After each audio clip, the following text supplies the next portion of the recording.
नमस्कार बच्चों, विषय हिंदी कक्षा 5वीं के लिए। देखो, पिछला जो वीडियो था उसमें हमने बचत पाठ का अध्ययन शुरू किया था। बचत जो 12 नंबर का पाठ है उसका अध्ययन शुरू किया था। हमारे जीवन में बचत क्यों महत्वपूर्ण है इसकी भी जानकारी ली थी। बचत शब्द आता है तो हमारे ध्यान में क्या आता है? सिर्फ पैसे की बचत करना। सिर्फ पैसे की बचत कर हम आगे जो आने वाली पीढ़ी है उनके लिए सिर्फ पैसे की बचत कर नहीं चलेगा। उसके साथ साथ हमें किन किन चीजों की बचत करनी चाहिए इसकी चर्चा हमने पिछली वीडियो में की थी। यानी कि उसमें देखा था हमें अन्न की बचत क्यों करनी चाहिए, उसके साथ साथ पानी की बचत क्यों महत्वपूर्ण है, उसके साथ साथ हमने देखा था पैसे की जो बचत है वो क्यों महत्वपूर्ण है। इन तीन चीजों की बचत कैसे करनी चाहिए, किस हिसाब से करनी चाहिए, इसकी चर्चा हमने पिछला जो वीडियो है उसमें की थी। देखो, हमने देखा था, देखो अन्न जो है उसकी बचत हमें किस हिसाब से करनी चाहिए। घर में जितने सदस्य हैं उन्हें ध्यान में रखकर उतना ही खाना जो है बनाना चाहिए। उसके साथ साथ कई शादी समारोह या अन्य जगह पर कार्यक्रम के लिए जाते हैं तो उस वक्त खाने का यदि आयोजन किया हुआ होता है तो उस वक्त हमें जितना आवश्यक है उतना ही खाना चाहिए या उतना ही खाना हमें थाली में लेना चाहिए। क्योंकि बहुत सारी जगह पर कार्यक्रम जब होता है तो उस वक्त लोग क्या करते हैं, जरूरत से ज्यादा खाना लेते हैं और थोड़ा खाने के बाद वैसा का वैसा जूठन जो है थाली में रख देते हैं और वहां से निकल पड़ते हैं। वो जो खाना जो है न गरीब व्यक्ति को देने को आता है न दूसरे किसी को देने को आता है, वह खाना जो है वो वेस्ट चला जाता है, यानी कि ऐसे ही बाहर फेंक दिया जाता है। तो हमें क्या करना है? देखो, शादी समारोह में या कोई कार्यक्रम के लिए जाते हैं तो उस वक्त हमें क्या करना है, जितना आवश्यक है उतना ही खाना हमें थाली में लेना है। 2 या 3 बार आप दोबारा ले सकते हो, नहीं तो एक ही बार ज्यादा खाना लेना। जितना आवश्यक है यदि उतना लेते हो तो जो खाना जो है खराब होने वाला जो खाना है, आप वेस्ट करने वाला खाना जो है वह बचा सकते हो। और आज ऐसी प्रथा आ गई है कि कोई शादी समारोह में खाना यदि शेष रह जाता है तो वह जरूरतमंद लोगों को दिया जाता है। आप यदि वैसा करते हो तो दूसरा कोई जरूरतमंद जो लोग हैं उन्हें हम खाना दे पाएंगे, यानी कि जो गरीब लोग हैं उन्हें हम खाना अच्छी तरह से दे सकते हैं। यानी हमने देखा, देखो अन्न जो है अन्न की बचत किस हिसाब से करनी चाहिए इसकी चर्चा हमने की थी, सारांश रूप में हमने देखा। उसके बाद देखो, पानी की बचत क्यों महत्वपूर्ण है। देखो, ऐसा कहा जाता है कि पृथ्वी तल पर बहुत पानी है लेकिन उसमें से मीठा पानी कम है। यानी कि समुद्री जो पानी जो है वो बहुत ज्यादा है लेकिन मीठा पानी कम है। और मनुष्य को जीवन जीने के लिए जिस पानी की आवश्यकता है वह है मीठा पानी। यदि मीठे पानी की हम अभी बचत करते हैं तो आने वाले भविष्य के लिए हम अच्छा पानी दे सकते हैं। नहीं तो हम कैसे भी पानी का इस्तेमाल करेंगे तो पानी को, मीठे पानी को हम नहीं बचा पाएंगे। आने वाली पीढ़ी को हम मीठा पानी जो है वह नहीं दे पाएंगे। इसलिए हमें पानी की बचत करनी चाहिए। उस पिछला जो वीडियो है उसमें हमने देखा था कि पानी की बचत जब हम करते हैं तो छोटी छोटी चीजों से कर लो।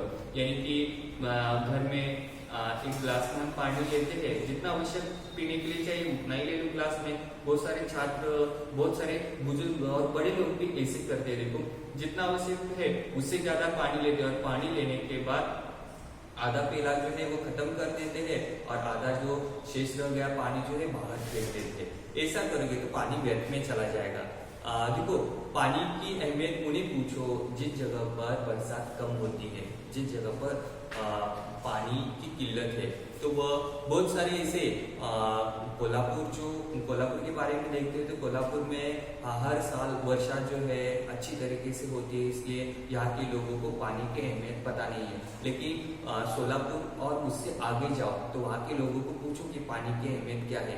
क्योंकि एक एक घड़ा भरने के लिए उन्हें 4-4, 5-5 मील का रास्ता तय करके पानी लाना होता है।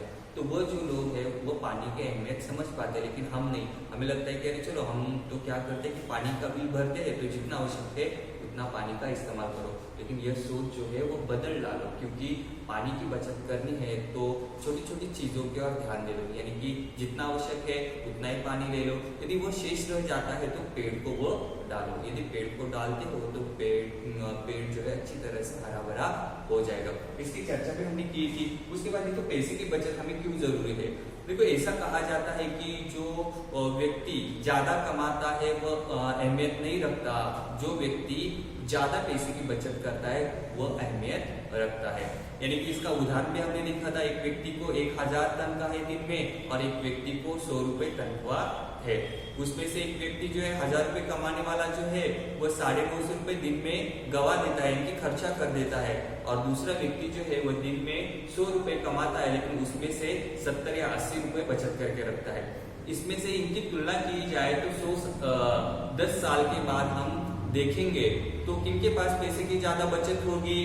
100 रुपए जो कमाने वाला है वह। आज ऐसा है देखो, जो जिसकी पैसे की बचत ज्यादा है उसे जो जो सुविधा चाहिए वह आसानी से प्राप्त हो सकती है।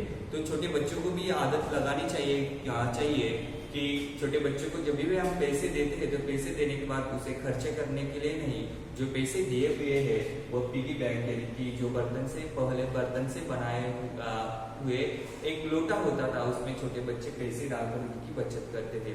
और जब भी परीक्षा जब आती थी या नए साल की आगाज हो जाता था तो उस वक्त छोटे बच्चे उन्होंने जो पैसे इकट्ठा किए हैं उसमें से वो फोड़कर, वो गुल्लक जो है उसे फोड़कर उसमें से पैसे निकालकर नई किताबें, नई कपड़े, नए शूज लेते थे। यानी जो पैसे उन्हें दिए गए थे उनकी वो बचत करते, और बचत करने के बाद गुल्लक में बचत करने के बाद जो पैसा मिलता है उससे वो कपड़े खरीदते थे।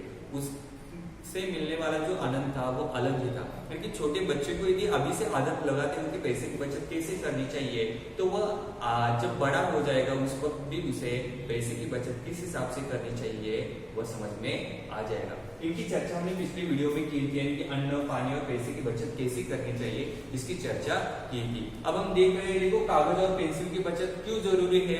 देखो एक यदि हम कापी लेते हैं तो उसके जो पन्ने बनाने के लिए 1 या 2 पेड़ को काटना पड़ता है, यानी कि पेड़ के बीच का जो तना होता है उसे काट दिया जाता है, फिर उसे उसके ऊपर कारखानों में जाकर प्रक्रिया होती है और उससे कागज बनता है।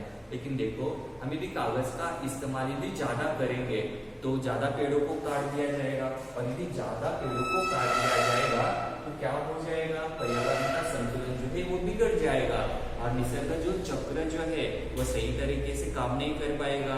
कई जगह पर बारिश हो जाएगी, कई जगह पर बारिश नहीं हो पाएगी, और ऐसा होने के कारण बहुत सारी समस्या आ सकती है। अकाल आ सकता है, बाढ़ आ सकती है, यानी कि समतोल न होने के कारण कई जगहों पर जोरों की वर्षा हो जाएगी, कई जगह पर अकाल की समस्या भी आ जाएगी। यानी कि छोटी चीजों से यदि सोचेंगे कि यार चलो मैं यदि काफी का या मैं यदि कागज का सही तरीके से इस्तेमाल करूंगा तो क्या हो जाएगा, मेरे अकेले से कुछ होता है नहीं। ऐसी सोच विचार बदल दो, क्योंकि यदि खुद व्यक्ति यदि सोचता है कि नहीं मैं बदलूंगा, मैं कागज का ज्यादा इस्तेमाल नहीं करूंगा, हर व्यक्ति यदि ऐसा सोचता रहेगा तो बहुत सारे पेड़ जो है काटे जाने वाले हैं वो कम हो जाएंगे और हमारा देश जो है वह हरा भरा हो जाएगा, और हरा भरा रहता है तो पर्यावरण संतुलन अच्छी तरह से रह जाएगा, पर्यावरण संतुलन अच्छी तरह से रहता है तो वर्षा अच्छी तरीके से हो जाएगी, क्योंकि एक दूसरे के ऊपर वह निर्भर है।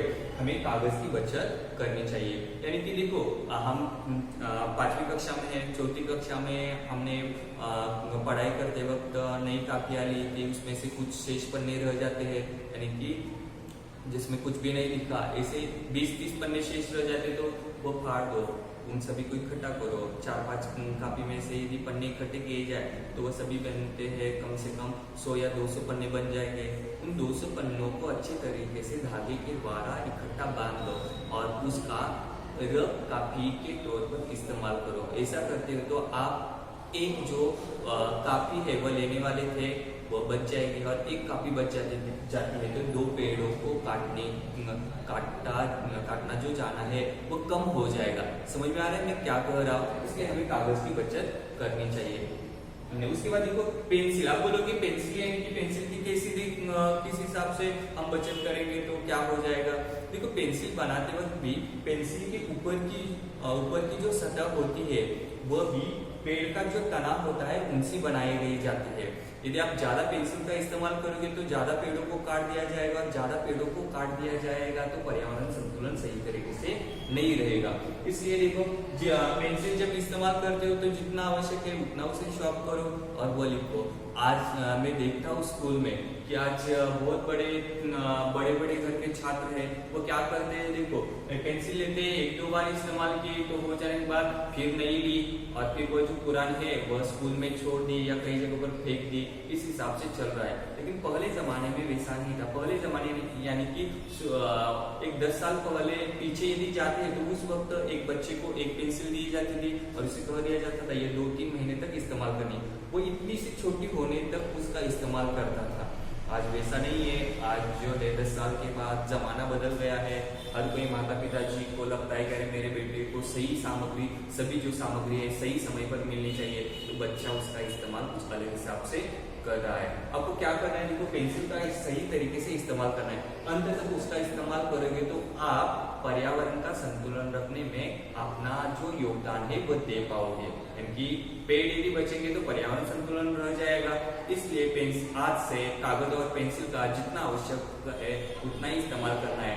ऐसे शॉप नहीं करना है, नहीं तो मैं शॉप करके उससे जो फूल बनते हैं वो दूसरों को दिखाता हूँ, इसकी जरूरत नहीं है। जितना आवश्यक है उतना ही शॉप करो पेंसिल को, जितना कागज की आवश्यकता है उतना ही लिखो, जो शेष पन्ने रह जाते हैं उससे नई कॉपी बना लो और उसका इस्तेमाल करो। इस हिसाब से करोगे तो आप पर्यावरण संतुलन रखने में अपना योगदान दे पाओगे। उसके बाद देखते हैं, देखो बिजली। देखो आज बिजली की जो बारे में हम सोचते हैं तो एक उदाहरण मैं दे देता हूँ। रमेश नाम का एक लड़का था, वो स्कूल जब छूटता था 5 बजे, वहां से वह घर निकलता था। निकलने के बाद अपना जो बस्ता जो है वो अपने हॉल में रख देता था, और हॉल में रखने के बाद तुरंत ही घर में जाने के बाद फैन का जो बटन जो है, स्विच जो है शुरू कर देता था। वो हो गया, तुरंत ही टीवी जो है शुरू की। 1-2 मिनट वहां पर बैठना, वहां से बस सीधा जो है बस स्नानागृह के और जाता था। वहां पर हाथ पे धोना शुरू कर देता था, और शुरू करने के बाद वहां पर जो है बिजली जो है वो लगा लेता था। फिर वहां पर हाथ मुंह 5 मिनट धोने के बाद वहां से निकल आता था। फिर जो रेफ्रिजरेटर है उसे खोलता था, उसमें से ठंडा पानी वो लेता था और पीने के बाद वैसा का वैसा वहां पर छोड़ देता था।